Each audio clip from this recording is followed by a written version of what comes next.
शहर में धर्मांतरण के खिलाफ आवाज बुलंद, हिंदू संगठन व सर्व समाज ने एकजुट होकर रोकने का लिया संकल्प। ईसाइयों द्वारा अनुसूचित जनजाति के लोगों पर किए गए प्राणघातक हमले एवं प्रदेश में लगातार बढ़ रहे धर्मांतरण के खिलाफ आवाज बुलंद की। हिंदू संगठनों के साथ ही सर्व समाज ने महावीर चौक के सामने फ्लाईओवर प्रदर्शन कर धर्मांतरण को रोकने का संकल्प लिया और भविष्य में धर्मांतरण के खिलाफ आंदोलन करने की रणनीति बनाई। इस प्रदर्शन में भाजपा की भी सहभागिता रही। प्रदर्शन के बाद एक प्रतिनिधिमंडल ने धरना स्थल पर ही तहसीलदार प्रफुल्ल गुप्ता को मुख्यमंत्री एवं राज्यपाल के नाम ज्ञापन सौंपा। गोंडवाना महासभा के राष्ट्रीय अध्यक्ष एमडी ठाकुर ने धर्मांतरण के विरुद्ध सभी समाज को एक दिशा में चलने का आह्वान किया। वे भविष्य में धर्मांतरण जैसे ज्वलंत मुद्दे को सभी मिलकर इसका सामना करने का आह्वान किया है। उन्होंने कहा कि सर्व हिंदू समाज एक लक्ष्य लेकर एक दिशा में कार्य करें तो अवश्य इस धर्मांतरण रूपी समस्या का समाधान किया जा सकता है। उन्होंने कहा कि यह समस्या केवल जनजाति समाज की नहीं वरन हर समाज की है। मिलजुल कर सभी समस्या का समाधान निकालना होगा। समाज प्रमुखों के तत्वाधान में सर्व समाज समभाव यहाँ पर आयोजित किया गया है धर्मांतरण के विषय में कि हमारा समाज धर्मांतरित हो रहा है, उसको कैसे रोका जाए। और विगत 31 तारीख से लेकर के 12 तारीख तक के जो नारायणपुर में बस्तर में जो आग लगी है, पूरा बस्तर जल रहा है, सरगुजा जल रहा है, जसपुर जल रहा है धर्मांतरण से। 22% जसपुर के लोग धर्मांतरित हो गए हैं। ऐसे में हमारे सनातन धर्म के लोग जो हमारे वहाँ पर आदिवासी भाई हैं, उनको भी जबरदस्ती पैसा दे करके, लालच दे करके धर्मांतरित कर रहे हैं।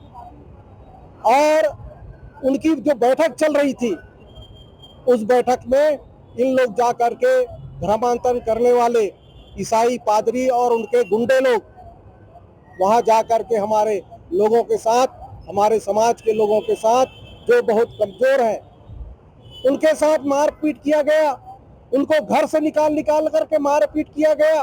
और इसका रिपोर्ट जब थाना में दिए तो थाना वाले थानेदार क्यों नहीं करता?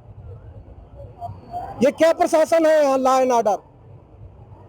और उसी के ज्ञापन देने के लिए 2 तारीख को जब पुलिस अधीक्षक के पास गए थे कि हम हमारा ज्ञापन लो और जो हमारे साथ मारपीट किया है उसके ऊपर कार्रवाई होना चाहिए, लेकिन ये सरकार और उनके प्रशासन बिल्कुल नजरअंदाज कर दिए और विवाद चलता गया और वो सांप्रदायिक तनाव की स्थिति आई और लॉ एंड ऑर्डर लाठीचार्ज हुआ। और आज भी बस्तर ठीक नहीं है। मैं स्वयं गया था 12 तारीख को। हमारे पूरे प्रदेश के अध्यक्ष जो है जनजाति मोर्चा के और वहाँ के बस्तर के दिनेश कश्यप जी थे, भूतपूर्व सांसद, वो भी गए थे। हम लोग गए और वहाँ पर जेल में जा कर के मैं जो हमारे समाज का मुखिया है रूप चाय सलाम, उनसे मिले। वहाँ पर हमारे 42 लोगों को गिरफ्तार करके रखे गए हैं और 100 लोगों के खिलाफ में और FIR दर्ज कर चुके हैं, लेकिन 42 लोग हुए हैं। इनका एक भी आदमी जो मारपीट किया है वो एक भी आदमी गिरफ्तार नहीं हुआ है। ये कैसा न्याय है? ये कैसा शासन है?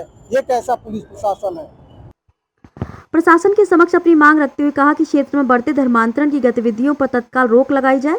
प्रार्थना सभा में प्रलोभन एवं यीशु के चमत्कार की झूठी कहानी गढ़ने वालों पर कड़ी कार्रवाई की जाए। जिले में हिंदू संस्कृति का अपमान करने वाले ईसाइयों पर कड़ी कार्रवाई हो। नारायणपुर में हिंसा करने वाले ईसाई दोषियों पर कड़ी कार्रवाई की जाए। नारायणपुर में 2 जनवरी को हुई घटना के बाद आरोपी बनाए गए निर्दोष जनजाति ग्रामीणों पर लगे सभी केस वापस लिए जाए एवं निशर्त उनकी रिहाई की जाए। ज्ञापन में हिंदू संगठनों ने कहा कि जिला प्रशासन के समक्ष हिंदू समाज ने अपनी मांगों को रखा है। अब दोषियों पर उचित कार्रवाई करने की जिम्मेदारी जिला प्रशासन की है। यदि जिला प्रशासन ऐसा करने में विफल होता है या हिंदू समाज के हितों की रक्षा करने में असमर्थ साबित होता है तो इसके बाद समाज अपने स्तर पर आवश्यक प्रतिकार करेगा, जिसकी संपूर्ण जिम्मेदारी जिला प्रशासन की होगी। इस कार्यक्रम में राजपूत, क्षत्रिय समाज, जैन समाज, गौड़ ब्राह्मण समाज, गुप्ता समाज, साहू समाज, कानिक कुब्ज समाज, सेन समाज, आदिवासी समाज, हलवा समाज, सुदर्शन समाज, सिन्हा समाज, गोंड समाज, गंधर्व समाज, खंडेलवाल समाज व अन्य सभी हिंदू समाज के प्रमुख इस धरना कार्यक्रम में उपस्थित थे। राजनांदगांव से विजन टाइम्स न्यूज के लिए ऋषि बांसोड़ की रिपोर्ट।